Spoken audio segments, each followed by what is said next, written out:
green. Are you an ultimate Eagles football fan? Well, you're in the right place. Ready? This is Birds 365, hosted by the new Mac and Mac, Jody McDonald and John McMullen. Here we go. Who collectively have covered and talked about more than 50 plus years of Eagles football. Kick off your day with Birds 365. You'll get debate. We love to argue. You'll get the real story from inside the locker room. And you'll hear from some of the great football minds from around the region. You're about to become an Eagles insider. Get in the game. Join Jody Mack and Johnny Mack and join the football community that flocks to Birds 365. Birds 365 starts right now. Welcome to the NFL. Let's go! Go!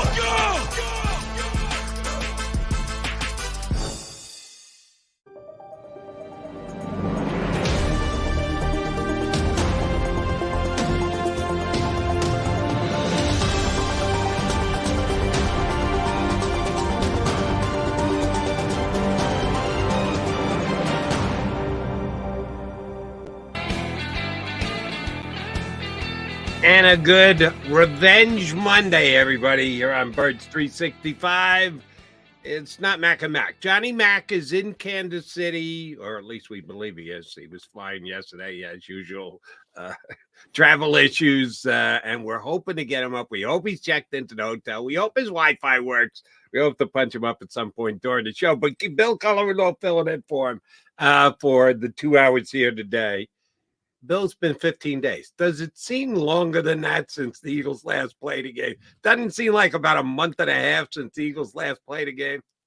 Feels like an eternity, Jody. But thank goodness it's here, man. And I'm excited getting to do a game day show here on Birds 365. I've done some football Fridays, but never a game day. So I'm fired up. Good. Glad to have you. And you picked a pretty good one to jump in for your first one, because John and I have had this conversation, since April. And I get it. I understand the way the National Football League works and tiebreakers and how you get to the Super Bowl. You got to take steps across the entire 4-month regular season and the postseason and everything else. So I understand that divisional games are more important than conference games, and conference games are more important than intra-conference games. But this is the Eagles and the Chiefs. This isn't just the Eagles playing the LA Chargers. This is a rematch of last year's Super Bowl. The Eagles against Andy Reid. Jaylen Hurts, last year's MVP runner-up, against Patrick Mahomes, last year's MVP. There's more on the line than just a little intra-conference game in week number 11. Is there not? This is a huge game on so many levels, Jody. I mean, you're talking about all the storylines with the Kansas City Chiefs, but it's also a big game for the Eagles to get that number 1 seed in the NFC after you saw Jared Goff somehow lead the Lions back in that game against the Chicago Bears. But you're right, just for the matchups between the Eagles and the Chiefs, their psyche, getting a little bit of revenge. I know Sirianni and even Jason Kelce both have said, hey, look, this is just another game. We're not going to use that Super Bowl as motivation.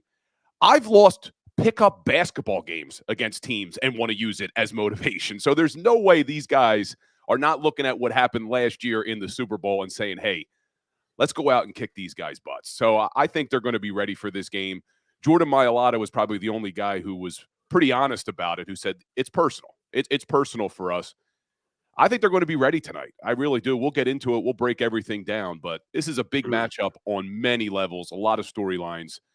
But they got to keep pace with that NFC 1 seed, Jody. Yesterday didn't work out too great for the Eagles. And Mailata has been, as you say, quite upfront and honest about the fact that he still thinks about the red confetti coming down on that February Sunday when the Chiefs won the Super Bowl. Jalen Hurts doesn't talk directly about it, but stories broke. Somebody noticed this year with his phone sitting in his locker that his screensaver is a shot of the field after the Kansas City Chiefs secured their Super Bowl victory. So Jalen is not only having a phenomenal year and the franchise player for the Philadelphia Eagles, he's smart too, and he knows how to play his self-motivational game. He might not share it with the media, but I'm sure he does behind closed doors in the locker room. And yeah, that game hurt him. That game is a game that he wants to get back. And when Sirianni said this week, and he's right, the Kansas City Chiefs aren't going to turn over their rings to the Eagles if they win this game on Sunday. The Super Bowl is gone. It's never coming back, and Kansas City got it, and they're going to be able to have that for the rest of their careers. You can abstract a little bit of revenge. You can pump yourself up with a victory in here in season, this season. That's why I think it's more than just a regular season game. I get the whole motivational thing, and they don't want to give the Chiefs anything extra going into the game as far as bulletin board material goes. If these guys aren't more pumped up for this game than just a regular season game, then I don't think Sirianni's doing his job. I agree, Joe, and they will be. They will be. Look, these guys in the NFL, they look for every little thing to try to give themselves motivation. We've seen it. Somebody will say something that doesn't even matter, and they'll use it as bulletin board material. So there's no way that these guys aren't using it as extra motivation. I think the key is to strike that balance of you don't want to play too over the top. You don't want to do things that are maybe out of your character or try so hard that you start to now commit holding penalties or get those late hits or get those roughing the passer calls. So you want to still play within yourself, but there's nothing wrong with using this as motivation, and I think they will. All games are not created equal. I'm sorry, anyone who's trying to go down that road. I'm just not buying it. So it is a Monday night game, so it's national stage. The Eagles don't have any issues with that. There are teams in the National Football League, certain individual players, Kirk Cousins. I have troubles on national stages on big games. I think the Eagles are as well set for this as the Chiefs are, maybe even better than the Chiefs are as far as pressure goes. Because I asked this question on WIP a couple of weeks ago, Bill, and I'd love to get your response to it. The Eagles have the best record in football right now. And if they walk out tonight, then I dare anybody to put out a power ranking on Tuesday and not have the Eagles as the #1 team in football. Yeah, you got that stupid ESPN one that somehow figures it out via a computer, which always undersells what the Philadelphia Eagles have done to this point this year. But they have had the best season in football up until tonight's game. And it could change depending on how tonight's game goes. But I think what has helped the Eagles, the main reasons that the Eagles are 8-1 and the best record in football is three things. Number one, they're tough. I think this is a very tough. I think they play physical football, and I think they're tough-minded. They're strong-willed. Number two, they've got talent. They have one of the most talented rosters on the National Football League. That's a kudo to Howie Roseman, who doesn't bat 1,000. I'm going to go down a specific road again where I think Howie kind of missed the boat within the last couple of weeks again. He's arguably the best general manager in football, but doesn't mean that he hits every right note. And number three, for me, is the clutch gene. I think this team's got a serious clutch gene. I think they've got some very clutch players on this football team. Now, I think the combination of all three of those things add up to an 8-1 record and 9 games into the season being the best team in the National Football League. What order would you put them in as to the reason why the Eagles are as good as they are? Talent, toughness, clutchness. I think you got to put talent at the top because as good as they are in those other areas, like you mentioned, if you don't have talent in this league, you're not going to win a lot of football games. So I do think it helps that they are very talented. But again, you can't just be talented. They need to have the talent, but the fact that they show up every week and they seem to always be prepared. I mean, we saw the clunker against the Jets this year. You saw it against the Commanders last year. But outside of those 2 games, this team shows up every single week. And we've seen it in previous years where you talk about, oh, this is a trap game or, oh, this is going to be a letdown game. The Philadelphia Eagles they're not susceptible to that. They show up every week. They play hard in every game. They seem to be prepared. So it's good coaching as well, I think you have to throw in. I know some people like to say, well, Sirianni's got all the talent, which he does. You just heard me say he's got great talent. But he has this team ready every single week to play. And you do talk about that clutch gene, and I think that starts with Jaylen Hurts. This seems to be a guy who wants the ball in his hands at the biggest moments. Nothing bothers him. Throws an interception, he bounces right back. We saw it in the Super Bowl. You talk about this Chiefs matchup, this rematch. He had that bad fumble that gets returned for a touchdown. What did he do right after that?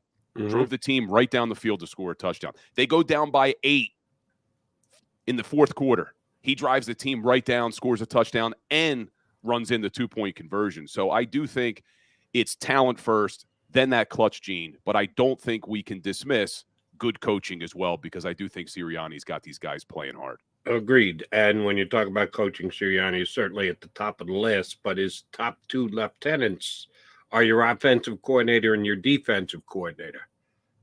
Another thing we've discussed here on the show, again, don't know that we've asked you directly when we've had you on, but want to get your take here. Knew they were going to have a tough time replacing their 2 coordinators during this past offseason. Both got head coaching jobs. Both are working their way through tough first years. That's what happens when you take on a new team and change their coach. There's a reason they're changing their coach. They're not that good. So you're inheriting a roster and a situation that needs to be redone. So both Gannon and Shane Steichen are working through some things in their first year outside of Philadelphia. But we didn't know how good the coordinators who were going to be asked to replace them were going to be able to come in and be. I think they've both been pretty damn good. Don't know that I'd give either one of them an A+. But of the 2, Sean Desai and Brian Johnson, who do you think is actually, if you were putting a grade on them for their performance through the first 9 games of the season this year, who do you think grades out higher? If you just look at the stats, you'd have to go with Brian Johnson. The offense is still on the top of every category, and the red zone's even gotten really good over the last few weeks. But when you really take a step back and look at it, I think you grade Sean Desai higher simply because of what he's had to deal with. You look at the linebacker position. The 2 starters on this team, one guy was cut in training camp. The other guy they signed at the end of training camp. Then you look at that secondary. I don't think they've had a full secondary yet with all the changing pieces. Kevin Byard just got here a couple weeks ago. Blankenship's been in and out of the lineup. Bradley Roby, okay, he's signed to hopefully solidify that slot position. He goes down. So I think what he's been able to do with all of the injuries, especially in that secondary, and not the best performances from your Pro Bowl and All-Pro corners in Darius Slay and James Bradberry. So I'm giving a better grade to Sean Desai, and I'm hoping that they took this bye week to really figure out that secondary. Now these guys are all together. Roby's coming back tonight. Let's hope we see it on the field on Monday Night Football, that this secondary looks like the secondary we were hoping they would be. I think it's pretty telltale that you can look at it tonight, because tonight is the rematch. Tonight is the night that you get a chance to play the Chiefs again. And if you look at the team that finished on the field, unfortunately finished 3 points short in the Super Bowl, but the turnover on the defense, you had to replace both starting safeties. You had to replace both starting linebackers. You had to replace a key defensive tackle. Now they got that done with a very high first-round draft pick, and if anything, they're probably better at that position. But you had to replace it. You had to put effort toward getting a replacement for him. And even though he started the season, I'll basically come out and say, yeah, you had to replace your slot cornerback because he got hurt as early in the season as he did. That's a lot to ask of a coordinator. The offense, how many changes have they had to make? Well, they had to replace the right guard. And yeah, to the Eagles' credit, offensive line depth. They did, after Jurgens went down, fill the void for the next couple of weeks, and hopefully they get Jurgens back. And that's it. Otherwise, the offense is intact. It's the same offense as there was last year. All right, Miles Sanders, DeAndre Swift. I got it. Yeah, I should put that one in there. But I'll tell you, DeAndre Swift has been better than Miles Sanders has been with his new team in Carolina. Yeah, Sean Desai has been asked to do that much more heavy lifting than Brian Johnson. The Eagles' offense has been better than their defense, but you and I see this one exactly the same. The task has been more difficult for Desai than it has been for Johnson. All right, one last question for you. We're going to punch up our first guest. Hoping to have Brandon Lee Gouton of Bleeding Green Nation jump in with us. I mentioned this a couple of times, and I've gotten pushback from both John and our fans on the stream. I called Howie Roseman on the carpet the other week because I thought it was quite obvious that the Eagles needed to go out and add a slot corner. And there was one available, and he was an ex-Eagle, and he got traded, and the Eagles weren't willing to pay the price that the Buffalo Bills paid to get Rasul Douglas. Big interception last night too, Jody. Bill, he's had in 3 games playing for the Bills, he's had 2 interceptions. The Philadelphia Eagles as a team, all players included, through 9 games, have 4 interceptions. He's had 2 picks in 3 games as compared to the Eagles' entire team, who had 4 for the year. And he was out there for the taking. And I know Buffalo had to give up a 3rd-round pick, but they got a 5th-round back. So it wasn't like they gave up a 3rd-round pick for Rasul Douglas. No, they gave up the spacing of 2 rounds between a 3rd and a 5th for Rasul Douglas. And he's played 2 outstanding games, 3 outstanding games. His first game was only okay. The last 2 weeks, he's been great for the Bills. Howie Roseman dropped the football by not getting aggressive. Is this not an all-in for the Super Bowl team? You may not like my answer here, Jody, because I'm going to punt. Because basically what I need to see is Bradley Roby that good at the slot corner position? We saw what he did in that Rams game where he completely came in and changed that entire second half. So does Howie Roseman have a lot more faith in Bradley Roby where he said, look, there's no need for us to make this move to bring in Rasul because we already have our slot corner in Bradley Roby. And I think we'll find out tonight if that's the case. Now, I get it. He's got to stay healthy. But that's the only reason I would think that maybe they didn't make the move is they are hopeful that Bradley Roby is the answer that you're looking for. Quick question for you. How many snaps has Bradley Roby played in an Eagle uniform? Not many, Jody. Not many. But what we've seen so far has been good. That's who you're hanging your hat on. That's who you're putting. We don't need an upgrade at slot corner because we got Bradley Roby who's played 50 snaps. But you may be putting a little bit too high of a grade on Rasul. I don't think he is a bad corner, but I don't think he's a great corner either. You know, look, is he helping out that Buffalo Bills defense? Sure, he is helping them out. But we've seen it when he was here, and I've followed his career a little bit. He's, I would say, an average corner. I don't think he's going to really move the needle that much. If all of our guys are down and they're hurt, yeah, we could have used Rasul Douglas, but I don't know how much of an upgrade he is from the guys they already have. The guys they already have. 50 snap, Bradley Roby. You've watched Eli Ricks play. You've seen Brown try and attempt to drop down from safety. You saw CD Lamb and what he did that last game against the Cowboys, right? You were good with all of that? The guys that the Eagles have? The Eagles are okay with the guys that they have? Did you really just say that? I'm putting my hopes on Bradley Roby only because I know he hasn't played a lot. I know he hasn't played a lot. Snaps. But you look at what he did when he came into that Rams game, coming off of the street essentially, and he did shut down one of the best passing offenses in the league at the time, which was the Los Angeles Rams. So let's hope. We'll see it tonight. That's why I said I'm punting. I'm reserving my opinion on this one. Okay, fair enough. We'll see if Bradley Roby gets the job done in these last 8 weeks. The one thing I'll say for Bradley Roby is he will be an upgrade because Ricks and Brown were so overmatched in that position. You're asking guys to change on the fly and play a position they'd never played before. That's why I like Rasul Douglas because he's been playing in the slot the last several years for the Packers and playing it quite well, and now he's played it quite well for the Buffalo Bills in 3 games since he's been there. All right, he's Bill Colarulo. He's in for John McMullen. We've got BLG. I see Brandon Lee Gouton ready to rock and roll. Help us get prepped for the game tonight against the Kansas City Chiefs. The Super Bowl rematch. The Eagles don't want to talk about it in that way.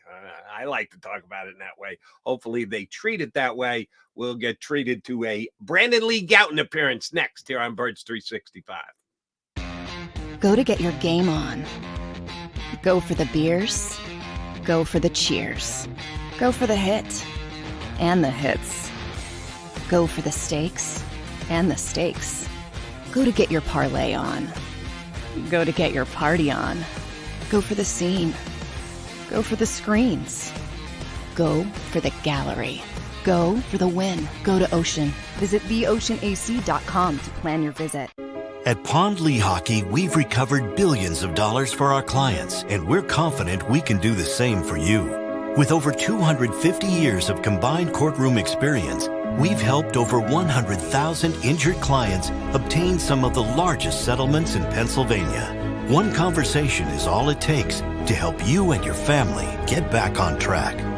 If you've been injured in an accident, give Pond Lehocky a call. They're carving them up and good play calling along the way. First and goal at the 6.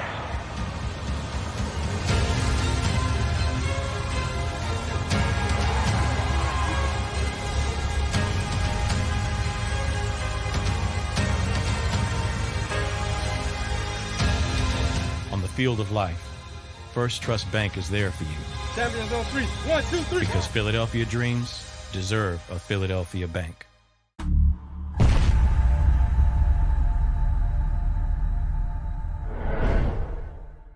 We're here to show you a better way to spend your state income taxes and get the money to where it's needed to most to the thousands of qualified kids. What we like about Blocks is they really know where the need is. This program ensures that their dollars come 100% into these kids for their tuition assistance. If you are able, Blocks makes the EITC piece go very quickly and very smoothly. Turn your PA state tax liability into need-based scholarships and receive a 90% tax credit. Underdog Fantasy has a way for you to play alongside your favorite football team all season long with their Fantasy Pick'em game. You pick between 2 to 5 players, select whether they'll go higher or lower on one of their stats, then do what you usually do on a Sunday, watch the games. You can win up to 20 times your money in a single game by going 5 for 5. It's a fantasy game, and the Sports Betting Show wants you to get involved. Go to UnderdogFantasy.com. When you sign up, use the promo code WIN, and Underdog will double your first deposit up to $100. That's UnderdogFantasy.com. Use the promo code WIN.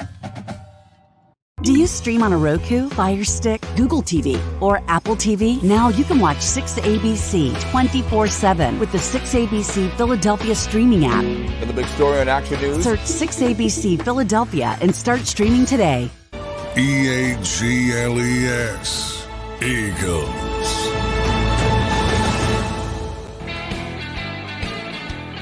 Appreciate you streaming in on game day here on Birds 365. Bill Colarulo in for John McMullen, Jody Mack here with you. We've got BLG with us.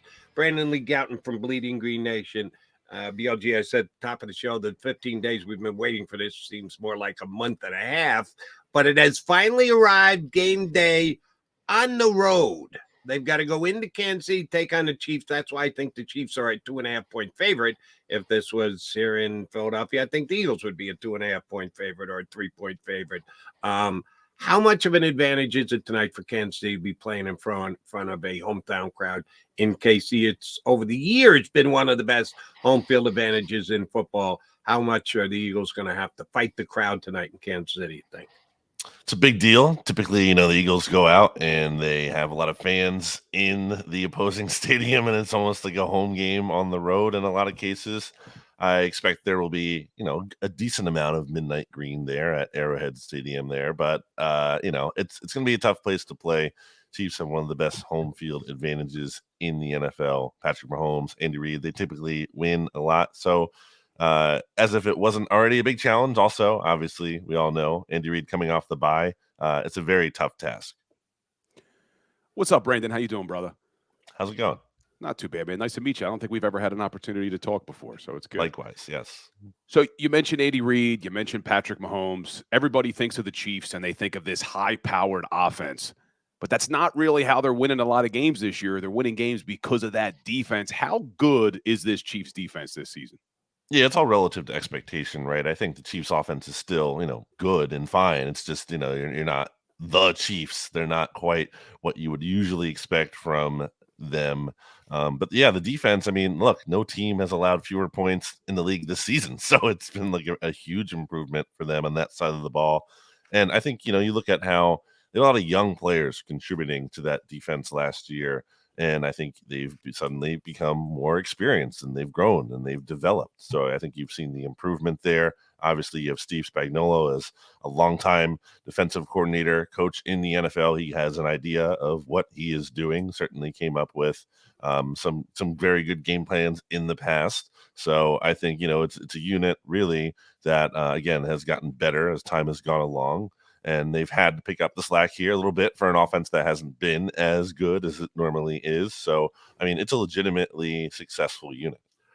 And BLG, we can tell just by looking at the stats that the Eagles have the better wide receivers in this matchup. And it's not even close. My God, it's an overmatch between Eagles wide receivers and the Kansas City wide receivers. But they do have a tight end named Kelce, and the Eagles are going to be trying to figure out how to replace Dallas Goedert. And oh, by the way, the Kansas City Chiefs spread the ball around. They're not dependent on one or two wide receivers. It seems like the same way the Eagles are.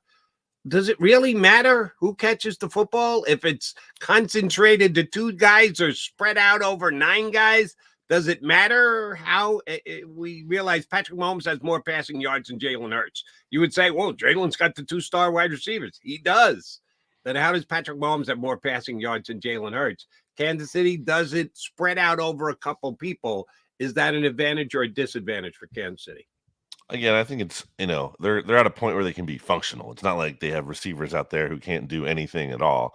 They're just not the same level of game breakers that you might be used to as we've seen in the past. So certainly going back a few years, Tyreek Hill being there. But certainly Travis Kelce is going to get his, or at least you would think he would, against an Eagles defense that has been vulnerable up the middle and just allowed Jake Ferguson to have a big day a couple of weeks ago, in addition to CeeDee Lamb. So it's definitely a concern. Rashee Rice has been doing nice things this year. Hasn't been necessarily, consistent, again, dominant wide receiver one like A.J. Brown, Devontae Smith, but has made nice plays for that Chiefs offense. So, they have enough at the very least to be functional, especially when you have the quarterback that the Chiefs have. And they have the coaching staff that the Chiefs have, and also a running game that the Chiefs have that hasn't really been reliable enough to where they just have to pass in volume because they can't just merely rely on the running game. It's funny. We all talk about this Chiefs offense, and you're right. They're still top 5 in the NFL in passing yards. So we're saying, they've taken a step back. Well, for them, they've taken a step back, but they still are one of the best passing teams in the league. But a way to combat that is what we thought the Eagles were going to be able to do in the Super Bowl, which was get after Patrick Mahomes. We know what happened in the Super Bowl. Let's not bring up that field. I don't even want to mention it. But this Chiefs team protects Patrick Mahomes better than anybody, number 1 in the league in giving up sacks. How are they doing it? Is it their offensive line? Is it just because of how shifty Patrick Mahomes is? But what do the Eagles need to do to try to get after him tonight? Yeah, I think a lot of that goes on the quarterback himself. I mean, to some extent, I believe sacks are, quarterback stats there, where, Patrick Mahomes is just so elusive and hard to sack sometimes that I think he's making that offensive line look better than it's been. Certainly, the Chiefs are really strong on the interior there, but the tackles have really not been as good, and I think they really have been, again, bailed out by how Patrick Mahomes is able to avoid getting sacked. I think the Eagles do have, on paper at least, just like they did in the Super Bowl, the advantage on the edges there with Josh Sweat and Hassan Reddick going up against the likes of the Chiefs offensive tackles. So I feel like, in theory, they should be able to create some disruption on the edge. The key, of course, is that, okay, can Jordan Davis, can Jalen Carter, can Fletcher Cox, can they do anything on the interior to actually, capitalize on Patrick Mahomes if he has to step up and get to him in the pocket there? I will say, following along with the Chiefs coverage, and specifically at the Chiefs version of my site, which is called Arrowhead Pride, that's the Chiefs version of Bleeding Green Nation. They've been concerned about the Chiefs offensive line in recent weeks. They've actually said it's kind of been like, quote unquote, a total mess for them, even though that doesn't necessarily show up in the box score. Just the feel of some of these games, they haven't been totally dominating in the trenches like you would think, just looking at, some basic box score metrics. So I am kind of curious to see how that goes. All right, BLG, we know we've got the MVP from last year versus the runner-up for MVP last year. And as of right now, the leader in the betting markets for MVP against the runner-up for the MVP in the betting markets in Mahomes and Jaylen Hurts. We expect the ball to be flying around the field in Kansas City tonight, which means the game will probably be decided by whoever runs it best. And neither one of these teams have been great with the run. I thought Pacheco would have a better year in the second year after grabbing the job last year. He's been solid, not spectacular. DeAndre Swift was superior games 2 and 3. Hadn't done a whole hell of a lot since. I think there are a lot of reasons for that. If it comes down to who runs the ball better tonight, who do you like, Eagles or Chiefs? I think Eagles better in that matchup. And I know their running game hasn't been what it was early in the year. Recently, you look at the past 4 games, Eagles only averaging 86.75 yards per game. But over the first 5 there, they had 164. And I think that's still in them. The Eagles are getting Cam Jurgens back. I don't think that's like the only difference between the run game being good and bad, but that certainly helps them get better there. It's kind of hard to totally project what Jaylen Hurts is going to look like mobility-wise, but in theory, he's coming off the bye week. He's had extra rest, so maybe his legs are more of a factor than they've been recently. And you look at this Chiefs run defense. I mean, they rank 20th in run defense DVOA. They are 26th in opponent yards per carry this season. And they're missing their top linebacker, who was really a good player for them, and has been a good player for them, but especially against the Eagles in the Super Bowl, where the Eagles could not really run the ball outside of Jaylen Hurts. The running backs couldn't do anything in that game. So I actually think the Eagles' rushing attack could get going here. One of the things I'd really like to see get going, in addition to the rushing attack, is takeaways on defense. You look at this defense last year through the first 9 games, and they had 20 takeaways.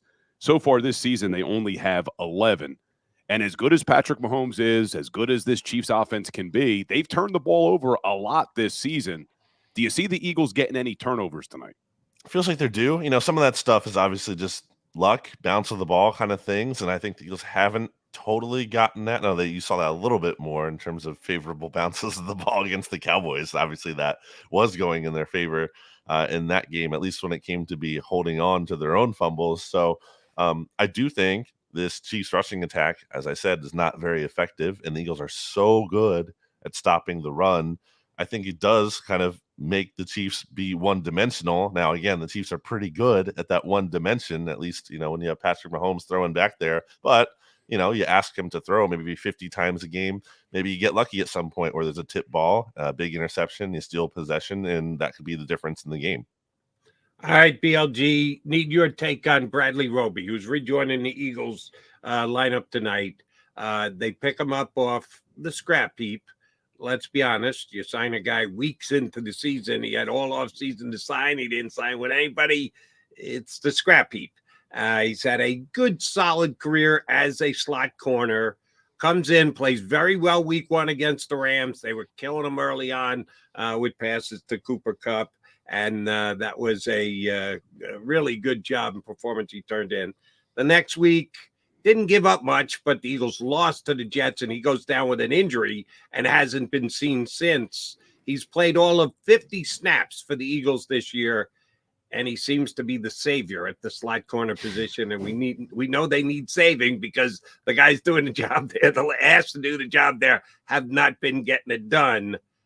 You got faith in Bradley Roby's going to just slide right in and all will be well at the slot corner? It's not about all will be well to me as much as he just gives you a level of credibility that the combination of your 3rd string slot cornerback option is, undrafted rookie free agent in Eli Ricks and a 3rd round pick in Sidney Brown. And neither of those guys are slot cornerbacks. That's not playing out of position, right? Both, and again, going back to training camp, guys weren't repping there. So to have them do that, that's a big ask. And look, again, I don't expect Bradley Roby to come in and light the world on fire, but can he come in and at least, and not have you get absolutely crushed by opposing slot cornerbacks? Yeah, I think that's reasonable to say that he can actually do okay or merely average or merely below average, as opposed to just not even being a real credible option there in the slot. So yeah, it's not about him being a star as much as it's just being a legitimate option there. And along those same lines, we know what Travis Kelce can do. Who you putting on Kelce tonight? And maybe it's more than one person, but who you putting on Kelce tonight? I think it's a kitchen sink kind of game in that regard. I mean, and look, we've seen Sean Desai, to his credit. I mean, there's a lot of things to criticize Sean Desai for, but to his credit, he has been willing to experiment with different options. I think kind of too late in the Cowboys game when it came to finally putting Darius Slay more so on CeeDee Lamb at one point late in the game there. But, I think part of the reason you trade for Kevin Byard is you have hope he might be able to go up against Travis Kelce. That's a matchup that Byard has been able to experience and handle in the past when the Titans have played the Chiefs. So there's some level of familiarity there on both sides. But I don't think it's as simple as you just put one guy in Travis Kelce and just be like, all right, you take care of him. Especially when, you're paying big money to Darius Slay and James Bradberry. At some point, you feel like, okay, maybe, especially if things aren't working with a certain option on Travis Kelce, and maybe that's Byard to start, then you have to adjust. You have to throw different things at him and see if something is able to work. And I think Sean Desai, again, to his credit, is willing to experiment with that. So I think we could see that. You mentioned the Eagle corners not named Ricks and or Brett trying to play a position. It's not their position. Slay and Bradberry. Bradberry was a Pro Bowl level cornerback last year. He was phenomenal. This year, he's been taken advantage of and has not had a great year in coverage. Father Time just catching up. Couple of plays gone against him, could have gone either way. Sometimes, like I said, there's a little luck involved. But through the first half of the season, he has not graded out very well. Why do you think Bradberry's had to drop off? I think there is some natural regression. He was just so good last year. He was not going to probably be that great again in 2023. Goes for a lot of, things going from last year to this year. But also, yeah, it is the nature of the position. Who are the cornerbacks in the NFL that, really age well? Or who are the top cornerbacks in the NFL right now? Do you see a lot of, plus 30 players in that list? It's not a position typically. Obviously, there are exceptions that age super gracefully. So I think that's a factor. I think it could be that you did move him around a little bit from the slot and the outside. I think that, might throw off his rhythm a little bit there. That's another factor to consider. I think you just have to look at the bigger context of the secondary as a whole, how they've only had one repeat starting lineup all season long prior to tonight's game, where, when you have so many different moving pieces in the secondary every single game, that certainly doesn't help the continuity there and the communication and things in that regard. So I think there's a lot of different reasons that go into that, but I still think this isn't a player who I think is totally just fallen off a cliff and there's no hope for him the rest of the season. I think he could potentially bounce back after the bye week. Might not be the same player that we saw last year, but I think he can be better than what he was to this point. And we keep talking about this Chiefs receiving core not being as great, but one of the things that surprised me when I looked was they're 29th in the league in yards before catch, meaning that Mahomes is not throwing the ball very far down the field, but they lead the NFL in yards after catch. Everybody loves to talk about yak. Chiefs do it better than anybody. What can this defense do, especially the secondary, to make sure they're not letting these receivers and especially Travis Kelce get that yak tonight? I think part of that just goes into, leverage and playing things smartly. I mean, Mahomes he's such a talented passer from an accuracy standpoint, putting the ball in the position for these receivers to be able to run after the catch there. So some of that is just you can't do a whole lot about when you have a quarterback that good. Part of it is, gang tackling, obviously rallying to the ball, being disciplined in coverage, hopefully coming out of the bye, ironing out some of those issues when there's been, not being able to all be able on the same page, in part because there's been so many different secondary lineups this year. So I think a lot of different things ultimately go into that. One of the guys who scares me coming into the game a little bit tonight from an Eagle perspective, and I know the stats that he put up this year say, what are you talking about? He hadn't done anything, Joe. The Eagles have not faced that many good receiving running backs out of the backfield. And Jerick McKinnon over the last couple of years has been one of the better guys to make plays, specifically in the red zone, down by the end zone, as far as catches go. Could Jerick McKinnon be a guy that causes the Eagles some problems? Because If you ask me, are the Eagles good at covering backs out of the backfield? My answer would be, I don't know. They haven't faced that many teams, haven't attempted to make that many plays. I do know that their linebacker coverage in the pass game has been spotty more against tight ends than running backs. Does Jerick McKinnon scare you at all coming into tonight's game, BLG? I think it's a fair point. I didn't really think about that a ton, but I do think, if you're the Chiefs, you're looking to get your running backs matched up against these Eagles linebackers. So I definitely think that could be a factor. Zach Cunningham, I think, is coming off of a good game, but he's more of a guy who I think, we've seen have success downhill than he is. You really want him out in space in coverage. And obviously Nicholas Morrow has been in and out of the lineup here a little bit with Nakobe Dean prior to, him getting re-injured again. So certainly, not an all-star group of linebackers there. I do think, we could see the Chiefs try to attack that matchup. I don't think it'll be what decides the game, but I do think that could be a factor. We've been talking about the defense a lot. Let's jump over to the offensive side of the ball for a second. One of the things that we were all complaining about to start the season was their red zone offense. They were near the bottom of the league. We've seen them get better every single week.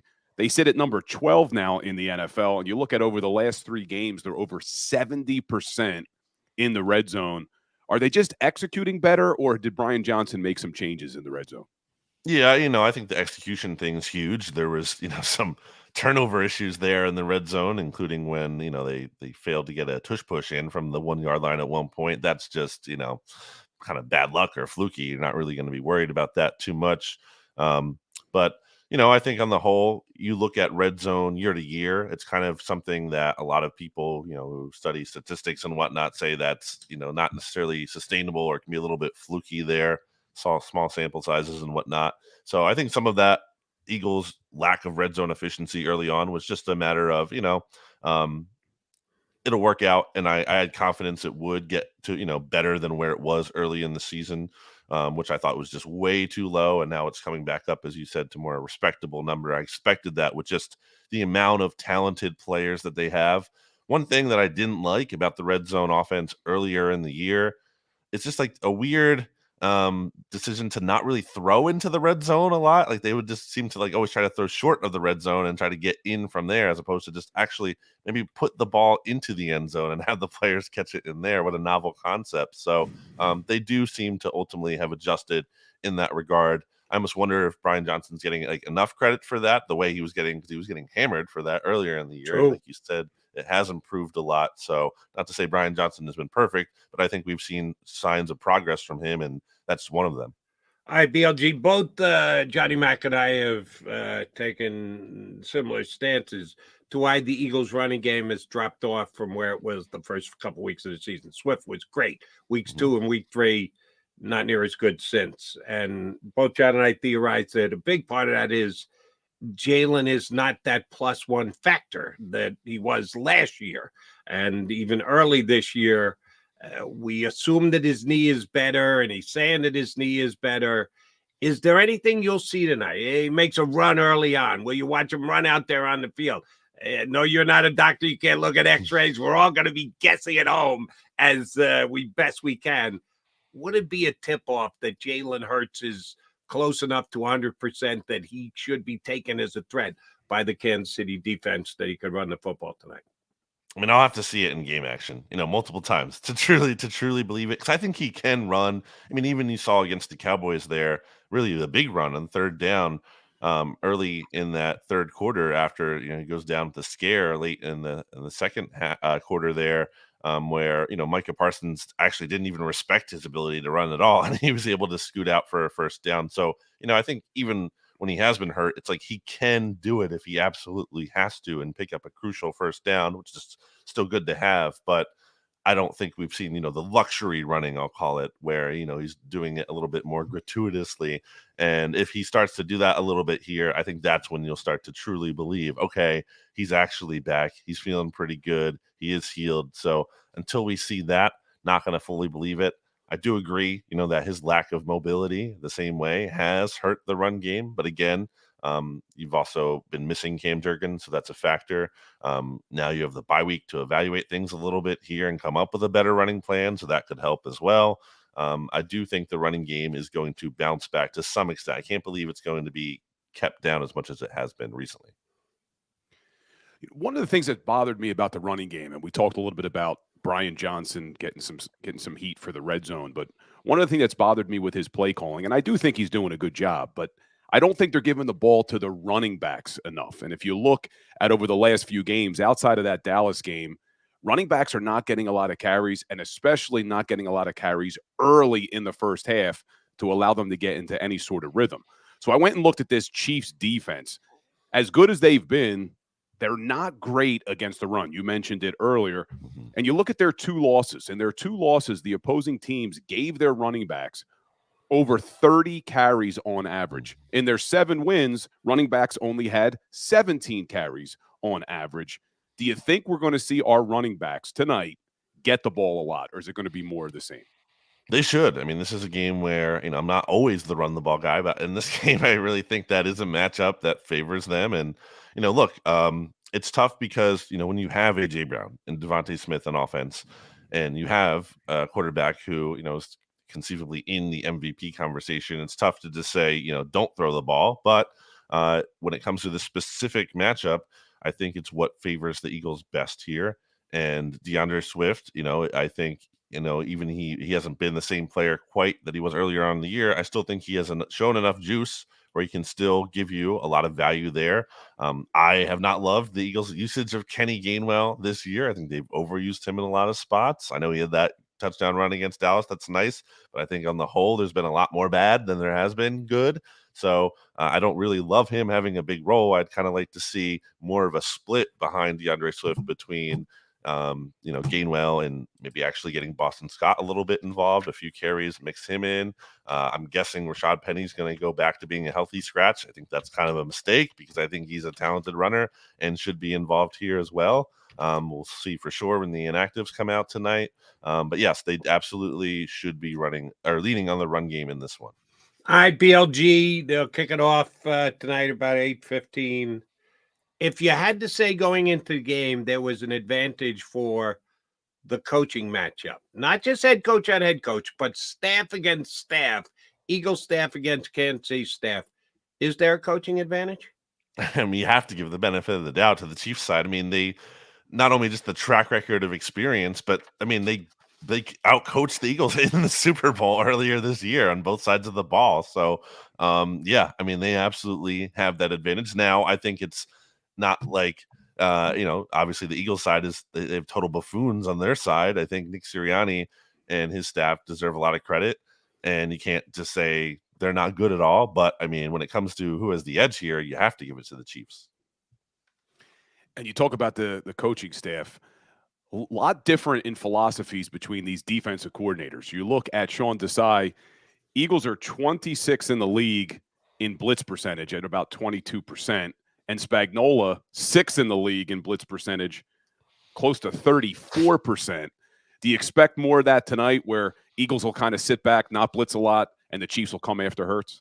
Absolutely. I think, the Eagles offensive line is really good. It's not just about lining up against them and winning those one-on-one battles and counting on that all game long. It's about being able to do some things that maybe confuse this offensive line a little bit and create some opportunities to get to Jaylen Hurts and really test how that knee is holding up and everything, and hit him and be physical and see how that goes there. So yeah, I absolutely do think Spags will come up with a game plan here. And going back to the Super Bowl, and I know that you can't just trace everything back there and say it's going to be the same for this matchup, but I mean, a lot of the success the Eagles had was necessarily only because of good coaching. That's part of it for sure. But there was a lot of just plays made by key players. Specifically, Jaylen Hurts was carrying a lot of weight in that game, including with his legs.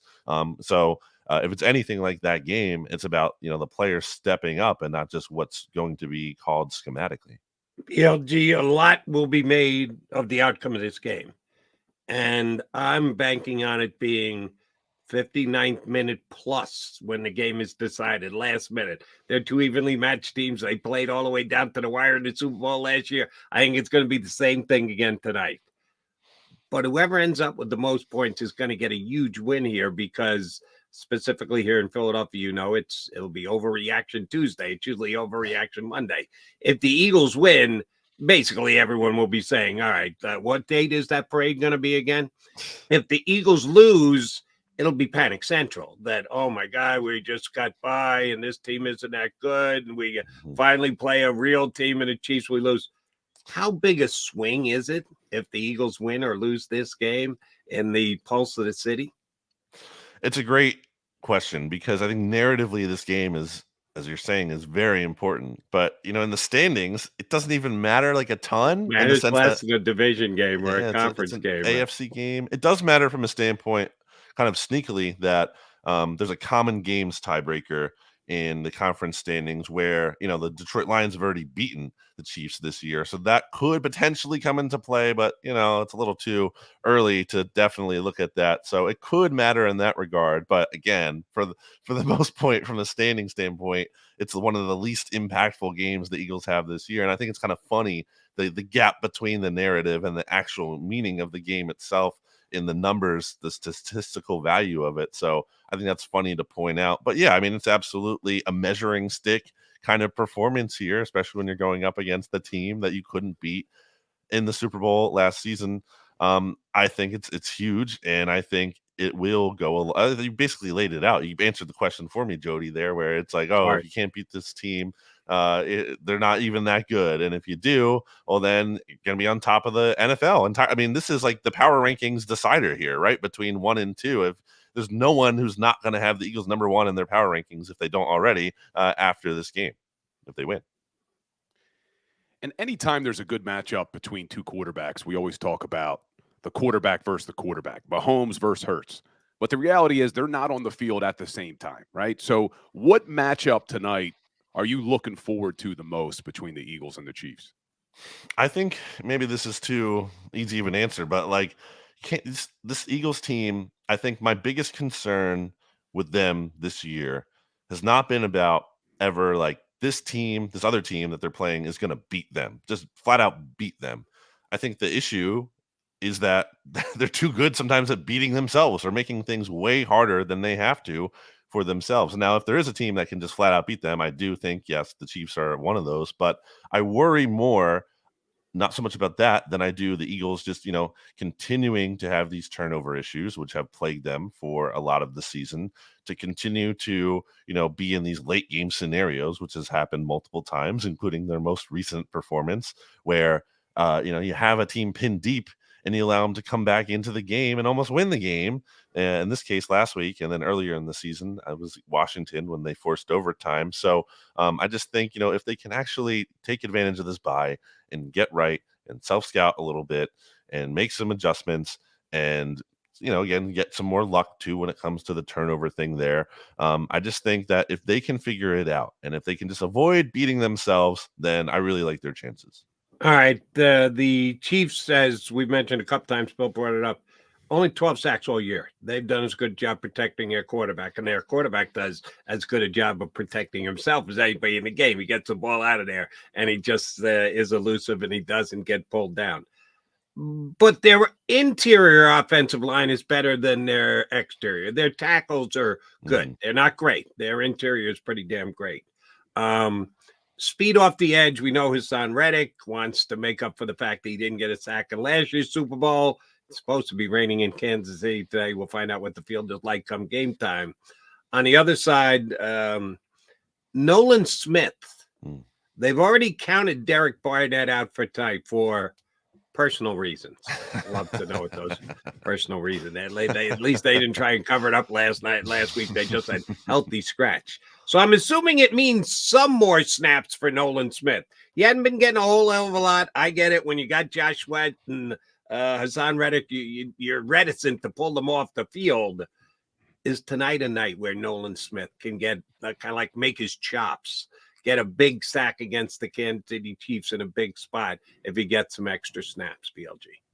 I do think there's reason to believe he could have a bigger role. In that game you mentioned there where Barnett was a healthy scratch right before the bye, we didn't actually see much of an uptick for Nolan Smith's playing time, but I do think that was kind of a unique circumstance where it's kind of like an empty the tank game for Hassan Reddick and Josh Sweat because you have the bye coming up, so you're kind of just going to rely on them more than you typically would, knowing that you have that extra rest right around the corner whereas opposed to, now you're on the other side of the bye. And I think it's more about, managing those snaps a little bit. Mm-hmm. So I do think Nolan Smith could be more involved. I also think he's a player specifically that you could kind of self-scout during the bye week and say, hey, some of these kind of like creative things we've been trying to do with him in terms of dropping into coverage and whatnot haven't really been working out too well. Maybe we should just kind of let's go back and simplify it a little bit and allow him to just rush the passer. So I do think he could have, a nice little role there as a backup edge defender. And I do think he could play a little bit more than he has been. All right, BLG, we haven't gotten you on the record yet. I don't know if you've even put a pickup on Bleeding Green Nation. If you have, my apologies for not seeing it this morning. If you're telling me you're holding off till you put it up on the site, I guess we got to be okay with that. But if you want to give us a number, give us a number. If not, just give us a feel on how tonight's game's going to go. Maybe it's the contrarian to me, but I don't want to go along with everyone else saying, and I get why you do. It's certainly logical that it's going to be another close game. I'm going to say the Eagles win this by 2 scores. I think it's a game they control. I think it's close-ish towards, maybe middle of the fourth quarter, and they come out with one of those signature drives that they have that kind of just eat a lot of clock, and they move the ball down the field. They score a touchdown. They go up 38-28, and they don't look back from there. They win this game. Well, that's one thing you and I agree on. I think it's going to be a high-scoring game. Some people are saying, I think the under is 9-1 in Monday Night Football this year. For some reason, they're low-scoring Monday night games. I think it's going to be high-scoring, just like the Super Bowl last year. One of the two teams are playing into the 30s, and I wouldn't be surprised if both played into the 30s again. And BLG's got them winning handily. Brandon, we appreciate whatever you hop on. Thank you much. We'll certainly be checking out Bleeding Green Nation in the morning after the game. Thank you for jumping in with us today. Thanks, guys. Thanks, BLG. Brandon Lee Gouton, Bleeding Green Nation, here with us on Birds 365. All right, Bill Colarulo in for Johnny Mac. We may or may not be getting Johnny Mac up from KC. There's some hotel Wi-Fi issues. If we can, we're certainly going to punch him up. If not, BC and I will be kicking it around again. And we will add Mark Farzetta to the mix in hour number 2. Mark Farzi's here every day with the Farzi Show, of course, but we haven't had him on Bleeding Green Nation in, I think, more than a month. So Farzi definitely going to be part of hour number 2. Keep it here on Birds 365. Go to get your game on. Go for the beers. Go for the cheers. Go for the hit and the hits. Go for the stakes and the stakes. Go to get your parlay on. Go to get your party on. Go for the scene. Go for the screens. Go for the gallery. Go for the win. Go to Ocean. Visit theoceanac.com to plan your visit. At Pond Lehocky, we've recovered billions of dollars for our clients, and we're confident we can do the same for you. With over 250 years of combined courtroom experience, we've helped over 100,000 injured clients obtain some of the largest settlements in Pennsylvania. One conversation is all it takes to help you and your family get back on track. If you've been injured in an accident, give Pond Lehocky a call. They're carving them up, and good play calling along the way. First and goal at the 6.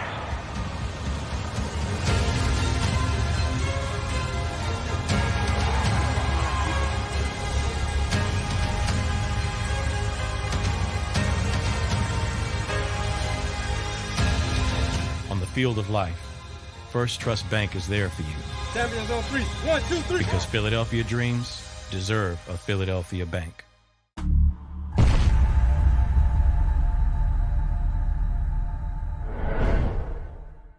We're here to show you a better way to spend your state income taxes and get the money to where it's needed to most to the thousands of qualified kids. What we like about Blocks is they really know where the need is. This program ensures that their dollars come 100% into these kids for their tuition assistance. If you are able, Blocks makes the EITC piece go very quickly and very smoothly. Turn your PA State tax liability into need-based scholarships and receive a 90% tax credit. Underdog Fantasy has a way for you to play alongside your favorite football team all season long with their fantasy pick'em game. You pick between 2 to 5 players, select whether they'll go higher or lower on one of their stats, Then do what you usually do on a Sunday. Watch the games. You can win up to 20 times your money in a single game by going 5 for 5. It's a fantasy game, and the Sports Betting Show wants you to get involved. Go to UnderdogFantasy.com. When you sign up, use the promo code WIN, and Underdog will double your first deposit up to $100. That's UnderdogFantasy.com. Use the promo code WIN. Do you stream on a Roku, Fire Stick, Google TV, or Apple TV? Now you can watch 6ABC 24/7 with the 6ABC Philadelphia streaming app. And the big story on Action News. Search 6ABC Philadelphia and start streaming today. EAGLES, Eagles. It is game day here on Birds 365. Jody Mack with Bill Colarulo in for John McMullen. Oh, no, wait. There's John McMullen live from Kansas City in his plush hotel room. God, man, they're springing for you there, big guy. J-Mac made it safe and sound. Need your take on personal reasons. Not you as to why you weren't here for the start of the show. No, I mean the Eagles defensive end, Derek Barnett, not going to play tonight due to personal reasons. You got any insight? You got any skinny? You got any dirt on that particular situation?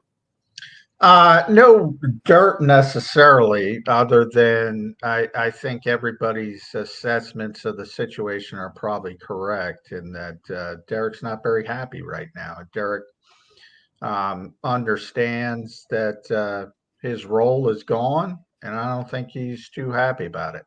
Now, that's not to say, something couldn't have happened, but I did see him. Trying to think of what day it is. We're Monday, Friday. I saw him at the NovaCare complex at the back of the auditorium. So, anything can happen at any time, but I think the timing of before the bye, and he was a healthy scratch, and you and I had speculated, and, was that going to be an ongoing thing? I'm starting to think it's going to be an ongoing thing. But, Johnny, what could Derek Barnett possibly be upset about when the guy's got more penalties in his career than he does sacks? They've given him every opportunity. What is he upset about? He hasn't proven it on the field. Yeah, I mean, that's fair, but, he is a human being, and, he gets criticized a lot, and some people take it better than others, and I don't think he's taking it well right now, and I think he sees the end of the road in Philadelphia, and it is what it is. I mean, if you go back to what he was billed as the first-round pick in 2017 and breaking all Reggie White's sack records at Tennessee, that right alone was kind of silly, but that's where people started, and now it looks like where it's going to end. And you're right, the Eagles have constantly talked about him and propped him up and said he's more valuable than people outside the building realize. Why? Because he's a human being and he's taking it the way he's taking it. Maybe he's listening to the show and all the hate Jody spews at him. Jody's not the only one.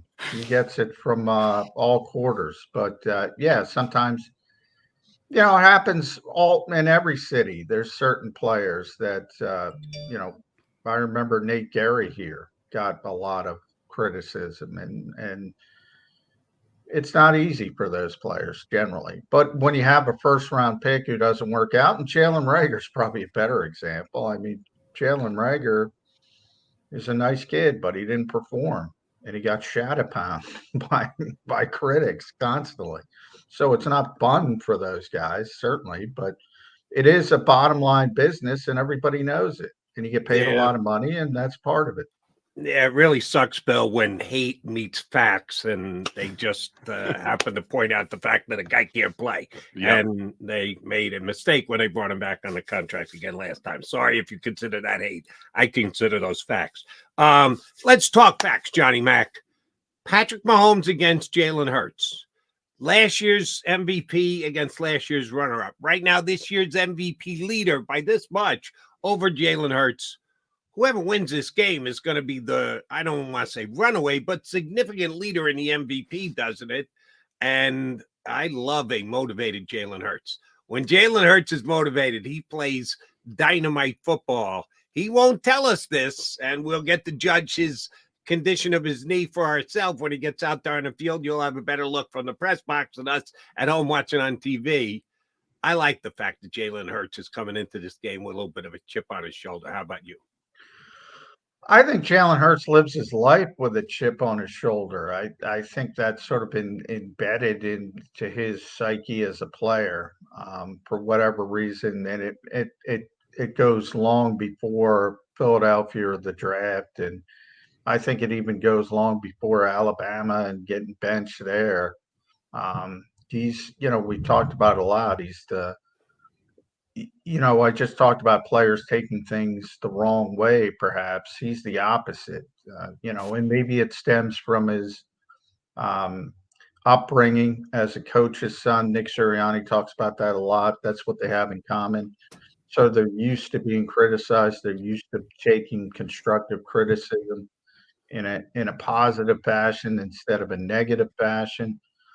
So I don't think he's got a chip on his shoulder because he wants to win the MVP from Patrick Mahomes. I think he's got a chip on his shoulder because there's always going to be, because of his style of play, there's always going to be critics, and he does a good job of avoiding that in public, but he knows it, and he uses that as fuel. And Nick Sirianni talks about it all the time. If you use something, even if it's not true, if you use it in a positive way, great. If it motivates you, if it takes you in a negative direction, it's not great. So, but he takes everything in a positive direction. I think that's fair to say. And we know this offensive staff loves to throw the football. We've seen it week after week.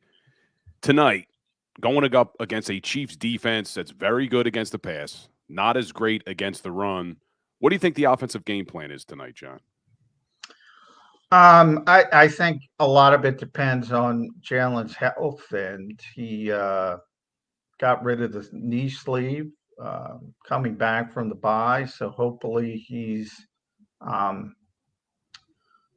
healthier. Hopefully the RPO's back in the offense, and if it is, then it comes down to the usual Eagles psyche, which is basically, what are you going to do? All right, we'll take this. If you're going to do that, we'll take this.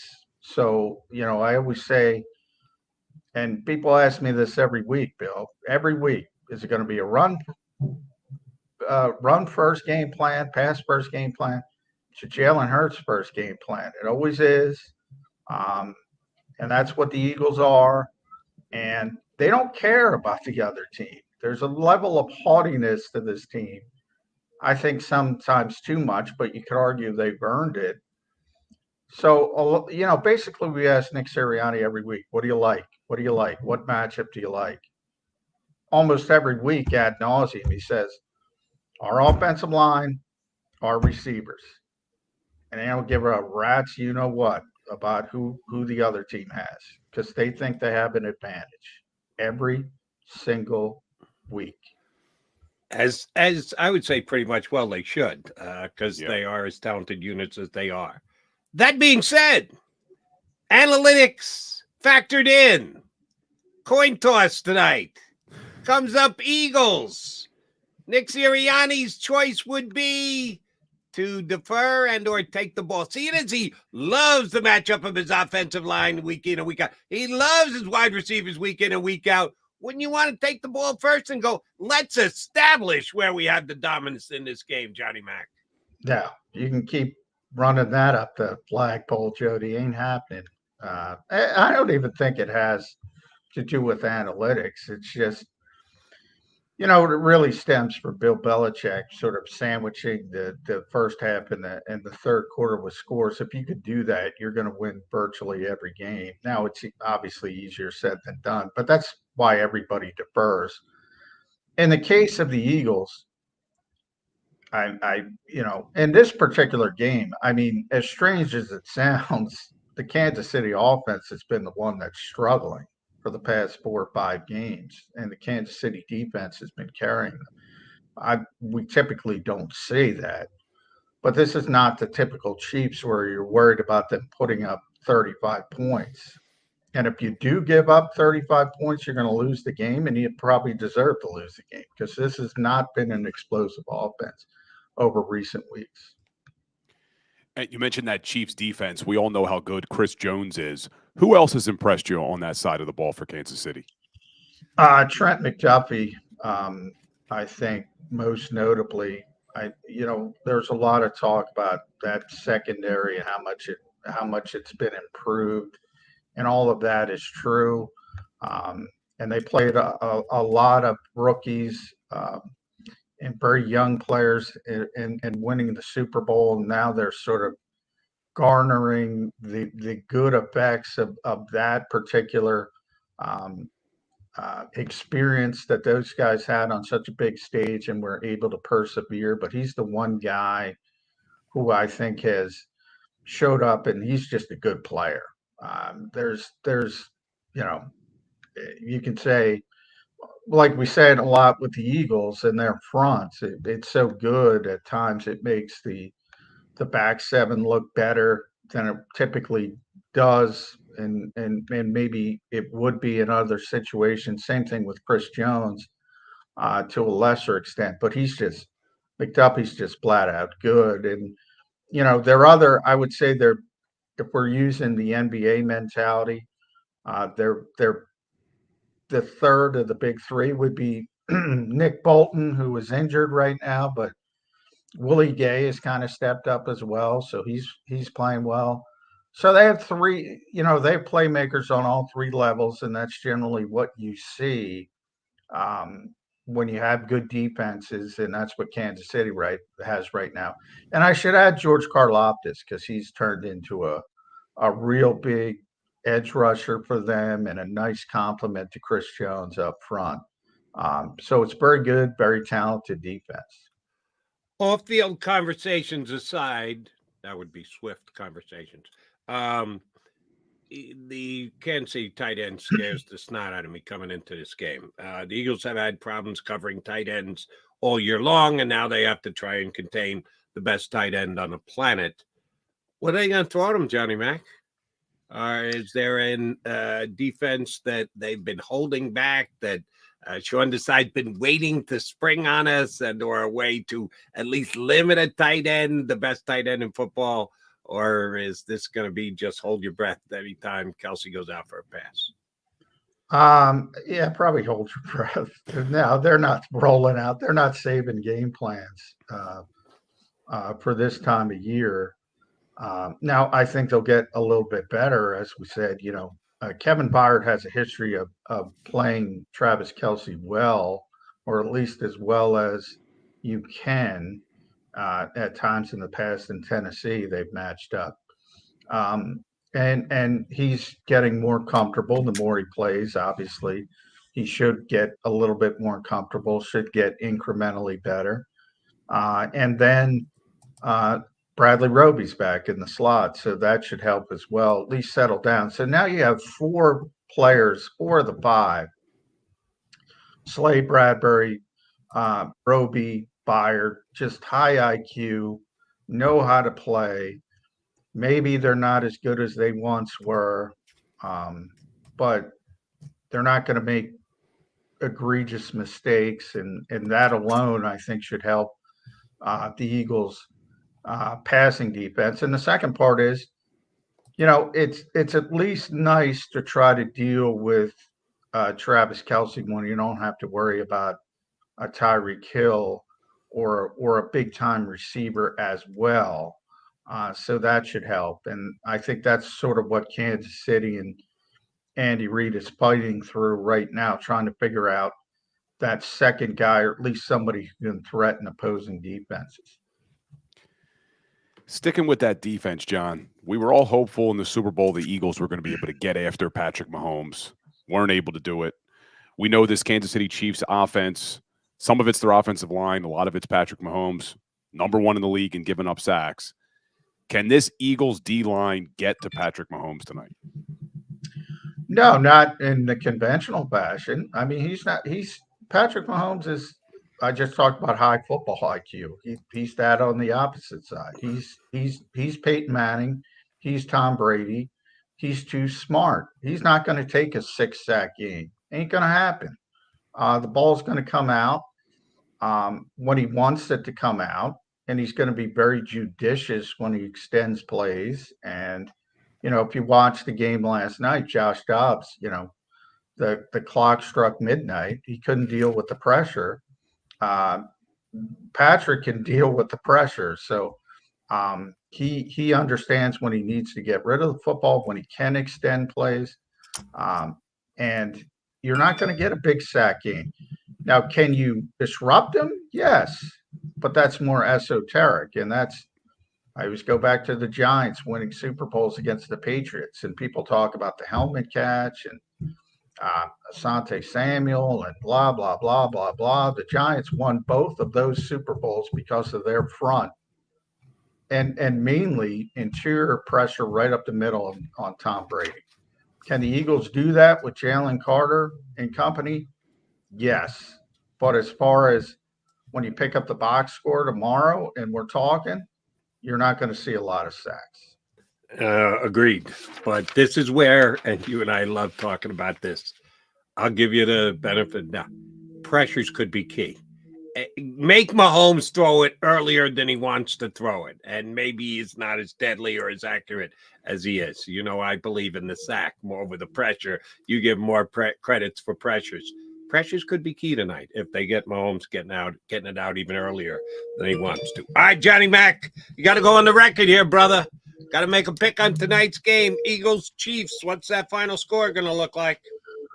Yeah, it's hard for me to pick against the Eagles at this stage. It's a very difficult environment. You know, I landed here last night. You see that, you know, there's certain cities and you're like, the Eagles are going to have no problem.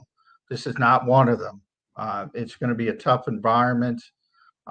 They love their football team here, as well they should, with all the success.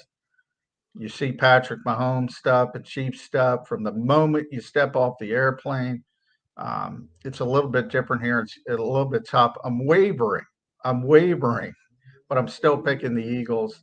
And I think it's going to be a little bit lower scoring than people expect, probably, because they're talking about what we talked about, Patrick Mahomes and Jaylen Hurts and MVP.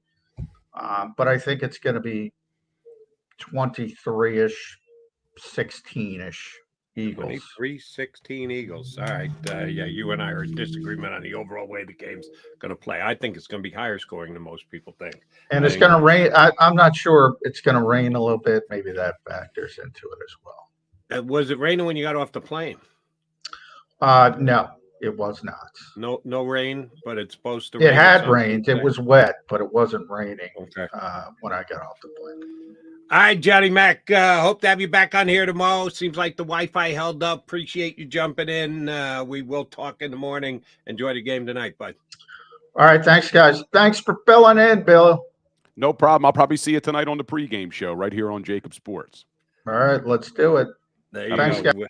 Pregame stuff here on JAKIB Sports. Oh, good that you brought that up, Bill. Thank you very much, because part of that coverage will be Mark Farzetta. Farzi's going to jump in with us next. You got him on the Farzi show and the pregame show here on JAKIB Sports for the Eagles. He'll be on tonight. He'll be on next here on Birds 365. Go to get your game on. Go for the beers. Go for the cheers. Go for the hit and the hits. Go for the stakes and the stakes. Go to get your parlay on. Go to get your party on. Go for the scene. Go for the screens. Go for the gallery. Go for the win. Go to Ocean. Visit theoceanac.com to plan your visit.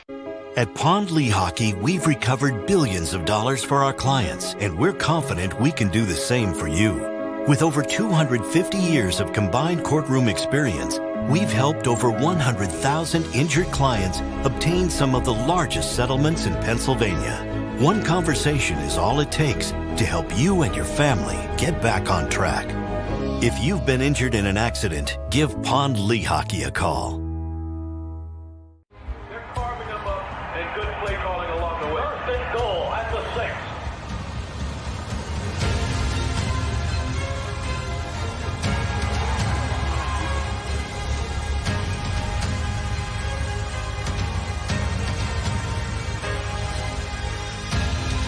On the field of life, First Trust Bank is there for you.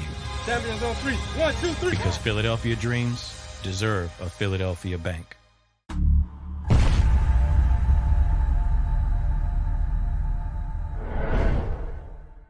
We're here to show you a better way to spend your state income taxes and get the money to where it's needed to most to the thousands of qualified kids. What we like about Blocks is they really know where the need is. This program ensures that their dollars come 100% into these kids for their tuition assistance. If you are able, Blocks makes the EITC piece go very quickly and very smoothly. Turn your PA State tax liability into need-based scholarships and receive a 90% tax credit.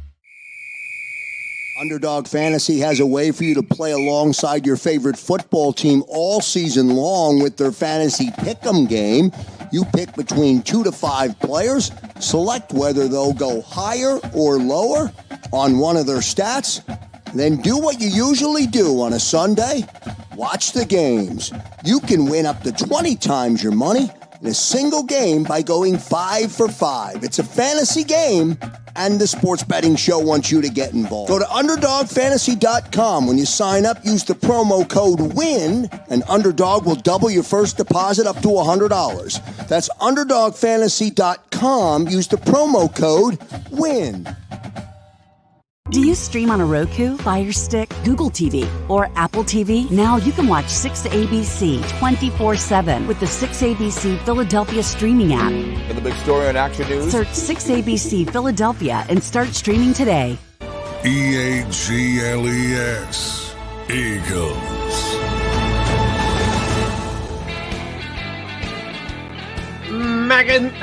You got the Mac show here on Birds 365, but it's Mac and Mr. Carullo today, filling in for Johnny Mac. Johnny Mac was just on, so we're rounding up all our buddies today. That would include Mark Farzetta from the Farzy Show and the Eagles pregame show there on the JAKIB Media YouTube channel. All right, Farzy, so did the Farzy Show. I asked you to join us. You got the pregame show tonight. When exactly is your nap today? That's a great question. I don't think it's happening, Jody. My nap today is at about 2:00 tomorrow afternoon. That's what I'll be looking forward to nap time. Been there, done that. So, I know where you're coming from. All right, Farzy, the buildup has been 15 days worth, and we're all just dying for the game to get started so we can sink our teeth into Eagle football again. What's the biggest plus for the Eagles coming out of the bye? We know what some of the downsides are. Andy Reid, as good as he is against the bye, but getting healthy, self-scouting. What do you think the Eagles, when the game's over and done, what we're going to go? Yeah, that's an improve because of the downtime they had. If I see Jaylen Hurts have the same type of mobility, agility, and speed and aggression running the football, then I'll know he's damn near 100%. And as they always say, no one's 100% after your first game as a rookie. So as close to 100%. That's the biggest thing coming out of the bye week is getting healthy. It's his knee. It's not having that sleeve on his knee. It's Cam Jurgens being back at the right guard position. It's Bradley Roby being back at the nickel corner position. Getting healthy is absolutely by far the number one thing coming out of the bye. The second thing, and maybe this falls in line to the self-scouting, but it's what I'm looking forward to after the bye week, is Kevin Byard is underachieved to this point of his very brief Eagles career. I'm hoping time away. The bye week gave him time to just memorize his playbook, hopefully build some sort of chemistry with his teammates, coming back and being able to attack at full throttle as being opposed to being thrown into the mix after a recent trade to the Philadelphia Eagles. So I'm hoping we get a little bit more from Kevin Byard than obviously the health is the biggest part of it. And what matchup you looking forward to seeing tonight? Because there's a lot of good ones between the Eagles and the Chiefs on both sides of the football. What's Farzy looking forward to the most? Bill, my friend, here's what I'm looking for. The Eagles have done what since Andy Reid left Philadelphia, since he was fired here over a decade ago? They have done what? They have continue to follow Andy Reid's footsteps of building the trenches up. And every single draft, Howie Roseman continues to talk about, there's no question about it. We start in the trenches here. We start in the line. We live and die by the line, that whole thing.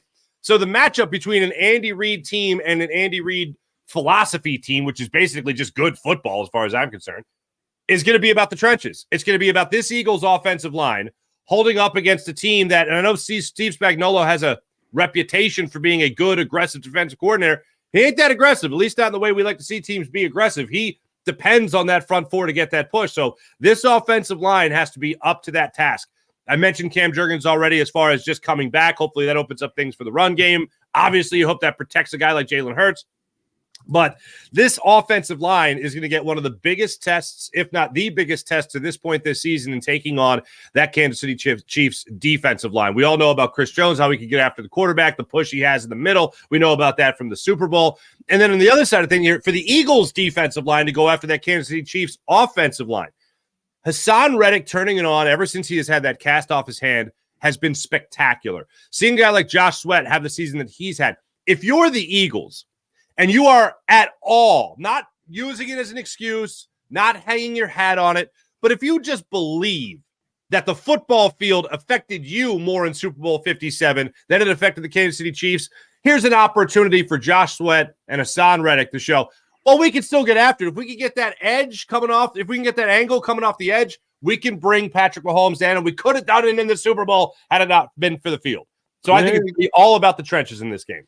Be careful tonight, Farzy. The Chiefs have a couple linebackers who have gotten sacks this year. Spagnuolo will throw you a curve every once in a while with how he is going to bring pressure. We know that Dallas Goedert's out of the lineup, and he is a key contributor, not the number one contributor, but a key contributor in their passing game. The amount of catches, the amount of targets that he gets are going to be split up. Who's going to get the most? Jack Stoll, we know he can block, and the quarterback kind of trusts him. He doesn't throw him a ton, but when he does throw it, he catches it. Julio Jones, that many more. 4 wide receivers. Is this Alamade's breakout? The throws to Dallas Goedert are going to go elsewhere. Where would you say they go most, or you just throw it that much more to A.J. Brown? You throw it to him plenty enough, maybe more than any other wide receiver in the league. Just throw it to him a couple more times. How are the Dallas Goedert throws going to go? I think it is going to be more heavily reliant on A.J. Brown. Of course, Steve Spagnuolo is going to be the first thing he's looking at, but he has just found a way to always be open, to quote him, always be open, and that's what he always is, open, no matter what the kind of coverage is, and the 50-50 balls are more like 90-10 balls when thrown at A.J. Brown. So that's definitely a possibility and probably the favorite there. The other idea is, I would love to see a guy like Julio Jones get more targets, especially if you're talking about red zone type of production there. Zacchaeus, I think they run certain plays for him, few and far between, but I think they run certain plays for him where Jalen Hurts has him as that number one guy. We saw it work in a negative way going into the bye week in that Dallas Cowboys game where they were backed up against their own goal line, and you saw a couple of odd plays. One was to A.J. Brown. One was to Olamide Zacchaeus on the third and long. It just struck me as odd. But as far as the tight end position goes, I just don't think there's going to be a lot of targets to the tight ends, whether it's Big O or Big Al, however you like to refer to him as, whether it's Stoll. I think those guys are just going to be brought in to simply help in the run game, help in the pass block game, because, yes, every once in a while, they do send their linebackers into the backfield, but for the majority of it, it is that front four push. I think it goes to A.J. Brown and Devontae Smith. I think you ride the two guys that you know can get open and give you consistent production on this offense. So when it comes to distributing the targets or the receptions, I think you're just going to see bigger games from A.J. Brown and a bigger game from Devontae Smith. Looking at that Chiefs offense, Farzy, we know Andy Reid. We've had our complaints about him running the football in the past when he was here. No one's been able to run the football on this Eagles defense. Chiefs haven't ran the ball that well this season on offense, but they did run it well in Super Bowl 57. Do you expect the Chiefs to even try to establish the run tonight against this Eagles defense? I think it's funny because we talked about this Andy Reid for 14 years here in Philadelphia. He's like, oh, wow, you have a red-hot Brian Westbrook. You're going to run the ball this game. No, you didn't run the ball. Yeah, and Isaiah Pacheco will be able to run the ball up and down the field on the Eagles, especially in the second half of that Super Bowl. So they're obviously going to go to him. Yeah, I don't think so. I would like to say that Andy Reid's going to do it. I just don't think he is going to do it. And yes, this Eagles defense has been fantastic at stopping the run. You mentioned the best in the NFL at doing it. Conversely, the Kansas City Chiefs are a very middle-of-the-road run defense team. So maybe you'll see the Eagles run the ball a little bit more in this game, especially with Cam Jurgens coming back. I don't think it's ever going to be something that Andy Reid is reliant on, regardless of success in the past, regardless of the conditions, whatever the conditions are in Kansas City tonight. I saw that there might be some rain in the forecast there. But I don't think that they are going to go into this game and say, you know what? Pacheco's going to beat him today. We're going to make sure we're feeding Pacheco. That's not the way they're going to go about it. Obviously, Travis Kelce's going to get involved in this. That whole Kansas City Chiefs offense, everyone's at their disposal, especially if you have a guy like Patrick Mahomes running around, scrambling behind the line of scrimmage, trying to buy time. So I don't think it's going to come down to the run game being a big factor for the Kansas City Chiefs. And Andy Reid has the perfect excuse built in. He's facing the best defense against it in the league. Farzy, it's funny because I'm not afraid of Pacheco tonight. I like the kid. He's a tough player. Rutgers tough. I like Rutgers tough guys. You know who does scare me a little bit is Jerick McKinnon. The Eagles have not faced a lot of good running backs catching the ball out of the backfield this year. The schedule just hasn't handed that to them for us to be able to judge them on it. I think Breece Hall had about 5 catches for 50 yards in the lone Eagle loss this year. And McKinnon, although he hasn't been a big factor this year, in years gone by, he's been a really good guy catching the ball out of the backfield, specifically down by the red zone, where he's been I think he had 9 touchdowns or something ridiculous like that last year. He's got 3 this year. Even though he doesn't get the ball much, he's got 3, which guess what would put him in second place for most touchdowns for the Chiefs because they spread the ball out to everybody. You got Kelce, you got Rice, and then you got McKinnon with 3 touchdowns. Eagles D'ing up a back coming out of the backfield. McKinnon gets the ball more than a couple times tonight. That give you any pause? I think there's a big play in there. I definitely thought about that. McKinnon is a guy that can beat you on a big play like that. And the Eagles, especially if they're playing like we've seen them play so often with their defensive backs playing off the line of scrimmage 7 or 8 yards, that could be a problem, especially if you're setting up that screen and you get the offensive line out there in space, making room for them. And Andy Reid, as we also know here in Philly, not shy of running the screen game. So, yeah, that could be a big issue, especially if they disguise it well, especially if Mahomes waits long enough to suck in that defensive line and get them out of the line of sight. If you're talking about a mismatch, I like Sean Desai a lot, but one thing he has done pretty consistently is make sure those cornerbacks are playing off the line of scrimmage. That only gives the offensive line more time to get out there, and you do have a guy that can catch well. You have a guy that can run the ball well after the catch as well. Kansas City Chiefs are a great team in being able to get those yards after catching. They can go with McKinnon there as well. So that's one thing that I'm going to be looking at in this game, and I think that is a mismatch when it comes to Desai versus Andy Reid and the type of offense Desai is going to be seeing tonight. Farzy, you mentioned those corners playing off the line of scrimmage, and we have the luxury of watching the games every week with Seth Joyner, and that's something that drives him crazy is how far off the line these guys are. But it would make sense. You just look at the stats tonight, and it would make sense that this would be the game to get those corners up to the line. I told BGL from Bleeding Green, the Kansas City Chiefs are 29th in the league in yards before catch. They're only averaging 4.6 yards when Patrick Mahomes throws the ball in the air. They're throwing a lot of short passes. So is there any chance that this is the week we see Sean Desai say, you know what, get up in these receivers' faces. They don't have a lot of speed. They're not going to beat us deep. Let's get in their face. Let's play a little jam coverage here to try to give our guys a chance to get to Mahomes. Similar to Andy Reid and the run game, it's just something that they're not comfortable doing. I would love to see it. I think it would be a good curveball. Like one thing that is odd to me is that Sean Desai is willing to take a guy in a matchup against the Tampa Bay Buccaneers and take a guy like James Bradberry and say, hey, get in the slot. We're going to need you in the slot. We're going to make that kind of drastic adjustment.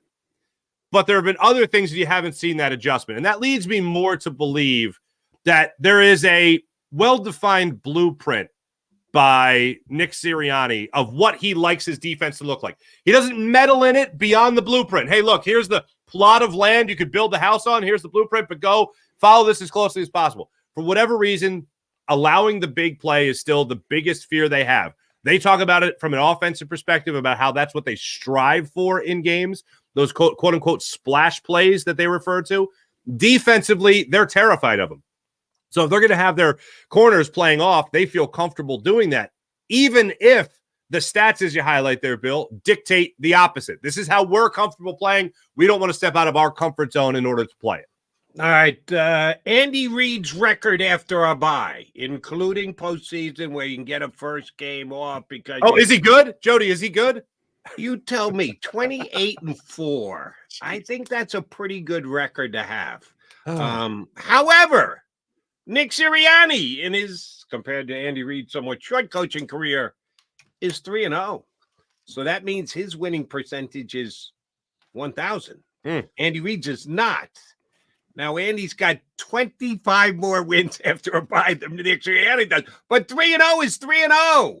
Is there an advantage to be had out of the bye between these two teams? I think the Eagles needed it more than the Chiefs. The Eagles needed to get healthy more than the Chiefs did. I wish I knew the answer to this. Look, it took Andy Reid, I believe, 9 or 10 years to lose his first game after a bye. I think that was the first like chink in the armor. 13. Was it 13? It was a 13? Okay. It was 13 years regular season. Okay. Years regular season. Okay. That's insane. So, hey, look, Nick Sirianni, he's already, Andy Reid, the pinnacle for him as an Eagles head coach was getting to a Super Bowl. And Nick Sirianni's already done that. And now Nick Sirianni is on the way to maybe 14 straight wins after the bye. So maybe history is on the Eagles side in this idea. But Andy Reid is still the same coach as far as pre-game preparation goes. He'll out game plan anybody. I know people talk about the run game, they talk about the run to pass ratio, but ultimately, what did not make Andy Reid a successful head coach here in Philadelphia as he has been in Kansas City, it's not just Patrick Mahomes. It's getting better at clock management. It's getting better with second half adjustments. And those are two things that we never really saw Andy improve upon in his time here in Philadelphia. In his next job there in Kansas City, looks like he's improved pretty well on that. It also helps, again, to have Patrick Mahomes. I'm not excluding that. But it's all about the game plan for Andy Reid.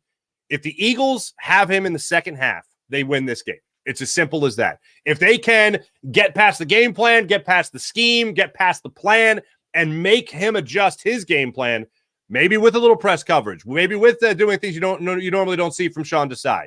That's where you beat Andy Reid in the second half. They were able to just shut down the Eagles and not turn the football over, obviously, in the second half of the Super Bowl. And that's where they really made sure that they took advantage of every single mistake the Eagles made and lack of aggression from the Eagles in that second half of the Super Bowl. This would be an example for the Eagles to be able to maybe counterpunch Andy Reid's game plan. If they have him in the second half, they'll win this game. And this probably means nothing, but I'm going to try to take a little solace in this omen.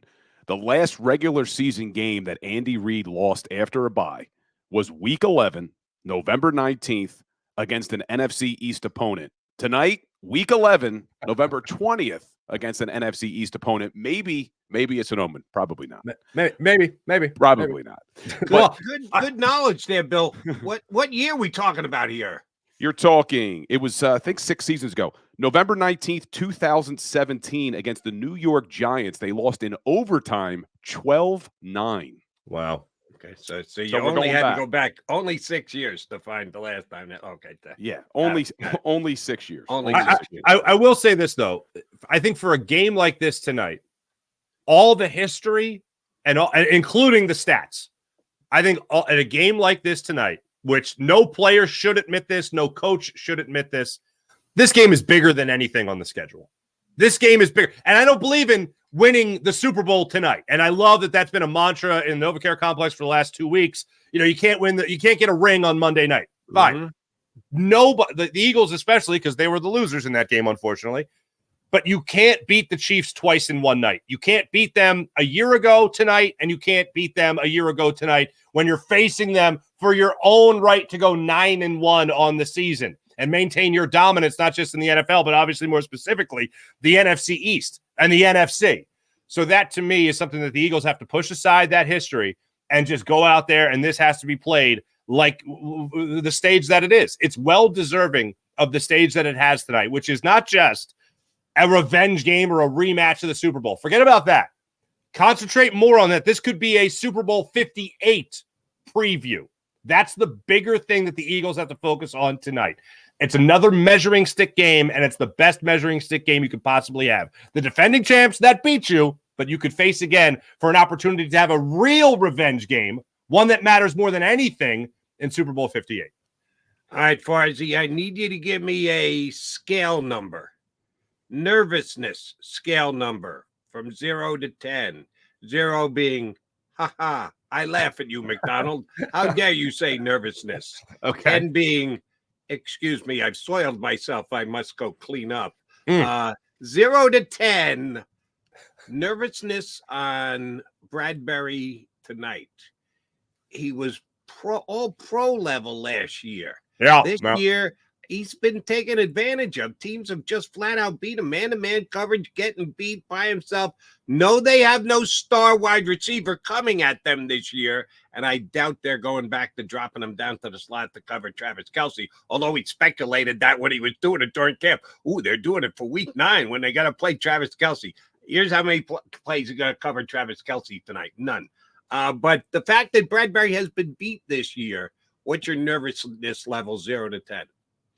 I would say I'm at about a 7, and I'm nervous. I'm closer to the soiling myself part than I am the ha Jody McDonald. He's had a terrible year, and if I'm waving pom poms and I'm like, the bye week, he's reset the table. He's probably not healthy, or now he's back and he's fine. I got nothing on that. I have no reason to believe that all of a sudden there's going to be some turnaround. Here's what's upsetting. Last year, James Bradberry was pissed that the Giants let him go, and the Giants let him go to the Eagles. Now he's re-signed on a nice deal with the Eagles, and he got snubbed on the top 100 list as far as I'm concerned. He was a hell of a defensive back last year, as we all know. You can certainly argue in the second half of the season he was the best defensive back on this Eagles team. Mm-hmm. Certainly corner. So for me, I would love to say that he's going to find that edge again. He's going to find that type of motivation again. He's going to find that way to pull focus in the game. But when Patrick Mahomes is behind the line of scrimmage and he's scrambling around, one of the guys that I have the least amount of confidence in is James Bradberry staying with his man. And I never thought I'd say that after last year's performance, but that's where I am right now. Yeah. So closer to soiling myself, Jody. Okay. We got it. You don't have to give us complete details, but thank you for playing along. Catch me at halftime when I'm with Bill, and Bill, we'll let you know where I am at on that chart. Yeah, I get there. It was a try and get a yuck question. Exact details we don't really need on the soiling themselves. Farzy, you look at last year's team and compare it to this year's team. Both teams obviously 8-1, but last year's team had a plus 13 turnover differential through 9 games. This year they're a -2. It's amazing that they've been able to continue to win games with a negative turnover differential in this league. Who do you think wins the turnover battle tonight? Eagles or the Chiefs? Just give you a Ray Didinger-like pause right there. I wish I could say it's the Eagles, but the Eagles have not done that all year. And again, if I'm waving pom-poms, then I'm all about the second half of the season. They really turn it around with the turnovers. The biggest difference between the Eagles this year, the Eagles last year, and the Eagles that won the Super Bowl is turnovers. In 2017, you could hang your hat on a fourth quarter turnover. This year, you've been more inclined to hang your hat on a fourth quarter sack than you have a turnover. So the defense has made plays, but they haven't taken the ball away. And that's how the 2017 Eagles slammed the door on their opponents. There's a little momentum now for the Washington Commanders or the Washington football team. There's a little momentum now for the Giants. Turnover. The little momentum for the Carolina Panthers early in the season. Turnover. Like, that's the way they won football games in 2017. Last year, we saw it at a little bit higher rate, not as much in the fourth quarter, but a higher rate. That second half of the Super Bowl there against the Kansas City Chiefs, I was waiting for that moment where the Chiefs would cough up the football. They're not going to do it. I think the best thing that the Eagles can hope for with their pressure and keeping guys back in coverage while relying on your edge rushers and your interior defensive linemen to get in the backfield, I think the best thing the Eagles can hope for is continuing Patrick Mahomes on his record pace for the amount of times he's run and yards in a season he has gained on the ground. If they do that, I think they do a phenomenal job. Then they will do a phenomenal job of making sure he is not giving up those big splash plays. He is not throwing those haymakers at your defense. You could keep him to 5. 6, maybe even a 10-yard run, as long as he's not throwing the football down the field 25 yards, then you'll be good to go. But it's not going to be about the turnovers tonight because I just don't think the Eagles are going to get them. I hope they do. I hope I'm wrong. But if I'm playing it by ear, and what we have seen from this Chiefs team so far this season is if you continue to let Patrick Mahomes run the football, you're not going to be giving up those big plays, and that to the Eagles will be a win. All right, Farzy, there are a couple undefeated streaks on the line tonight. We've touched on a few of them. Nick Sirianni, 3-0 after buys, undefeated. Andy Reid against Philadelphia Eagles since he left, 4-0, undefeated. Let's say those two cancel each other out. Chiefs undefeated with Taylor Swift in the house, and she's going to be there tonight. And oh, by the way, if you check the games, or at least she's supposed to be there tonight. I don't think she's going to be there tonight. Has that been made official? She announced, now let me just preface this by saying, I hate that I know this. Okay. Taylor Swift postponed her concert from Saturday to Monday night in Rio de Janeiro because of extreme heat. Like a fan died. Yeah, fan died. That's why I knew that there was the cancel has been rescheduled for tonight. I did not know that. The concert was rescheduled for Monday night. So it does not appear she's going to be there. Then that's it. The Eagles are going to win. I'm changing my mind right here, right now. It's all over. We can wrap it up, Zander. We can put a bow on this show. Yeah. It's over and done with. If Taylor Swift's not in the house, the Eagles are winning tonight. There you go. The Kansas City Chiefs, they have no chance without Taylor Swift. We have the only winning Swift on the field. Are you tired of that joke? Are you tired of that joke? I'm tired of that joke. I'm sorry. But yeah, so apparently she's not going to be there. I don't know if the Kelces and the Swifts are going to be meeting in the luxury box.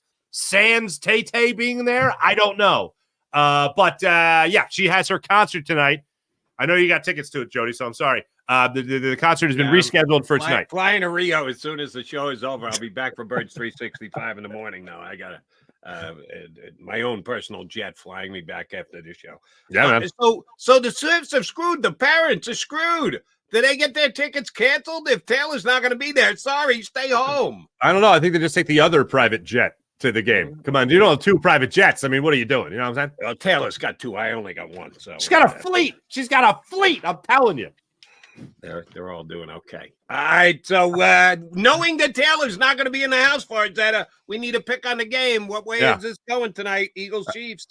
Shout out real quick to Kylie Kelce. Just imagine this girl from our area was about to have a night with Taylor Swift out of nowhere. Like, how about that? I feel bad for her. My pick on the game is that the Eagles win this football game. I think at times it's going to be difficult to watch, but I feel the Eagles will win this game by a score of 28-24. 28-24. Close to me, on Farzy. record for Where you at, Bill? I haven't given it yet, but it's okay. He gets to wait till the last segment along with me. Okay. And now I got to rethink the whole stupid thing because I thought Taylor Swift was going to be at the game.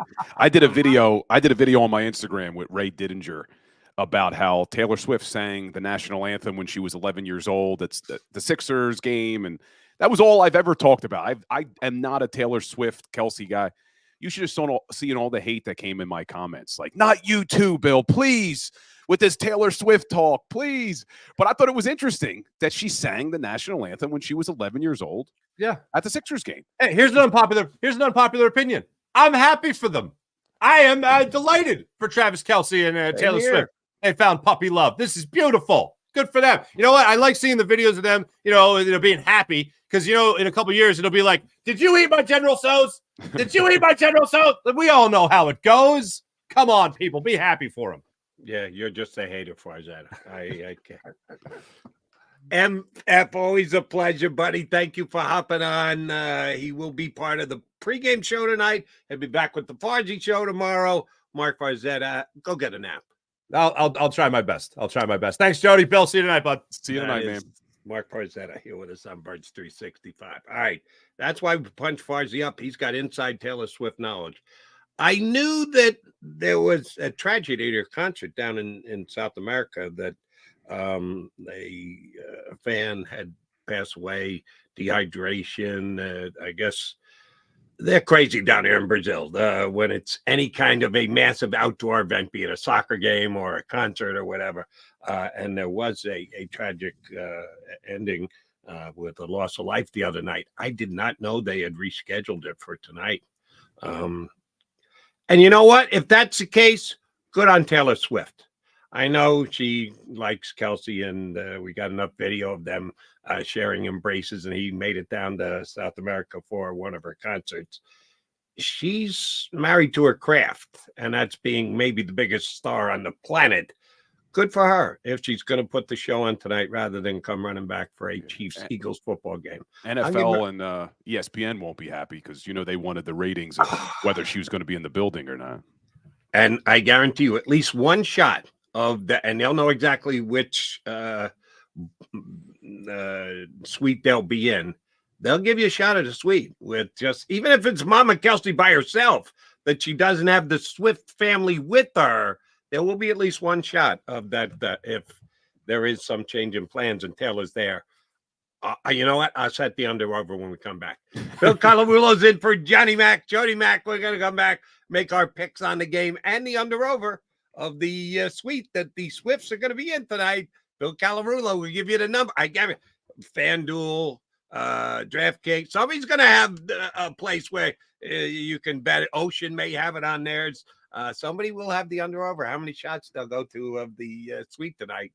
The most important thing is how many points the Eagles going to score. Bill Colarulo will tell you when we come back here on Birds 365. Go to get your game on. Go for the beers. Go for the cheers. Go for the hit and the hits. Go for the stakes and the stakes. Go to get your parlay on. Go to get your party on. Go for the scene. Go for the screens. Go for the gallery. Go for the win. Go to Ocean. Visit theoceanac.com to plan your visit. At Pond Lehocky, we've recovered billions of dollars for our clients, and we're confident we can do the same for you.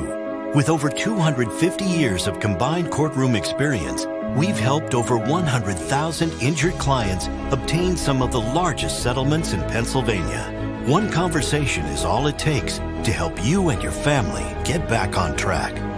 If you've been injured in an accident, give Pond Lehocky a call. They're carving them up and good play calling along the way. First and goal at the 6.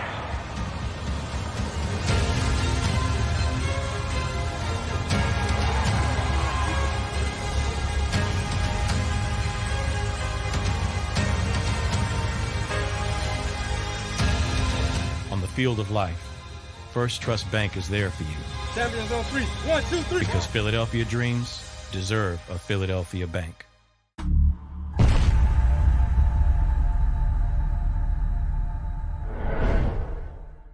We're here to show you a better way to spend your state income taxes and get the money to where it's needed to most to the thousands of qualified kids. What we like about Blocks is they really know where the need is. This program ensures that their dollars come 100% into these kids for their tuition assistance. If you are able, Blocks makes the EITC piece go very quickly and very smoothly. Turn your PA State tax liability into need-based scholarships and receive a 90% tax credit. Underdog Fantasy has a way for you to play alongside your favorite football team all season long with their fantasy pick'em game. You pick between 2 to 5 players, select whether they'll go higher or lower on one of their stats, then do what you usually do on a Sunday, watch the games. You can win up to 20 times your money in a single game by going 5 for 5. It's a fantasy game, and the Sports Betting Show wants you to get involved. Go to UnderdogFantasy.com. When you sign up, use the promo code WIN, and Underdog will double your first deposit up to $100. That's UnderdogFantasy.com. Use the promo code WIN. Do you stream on a Roku, Fire Stick, Google TV, or Apple TV? Now you can watch 6ABC 24/7 with the 6ABC Philadelphia streaming app. And the big story on Action News. Search 6ABC Philadelphia and start streaming today. EAGLES, Eagles.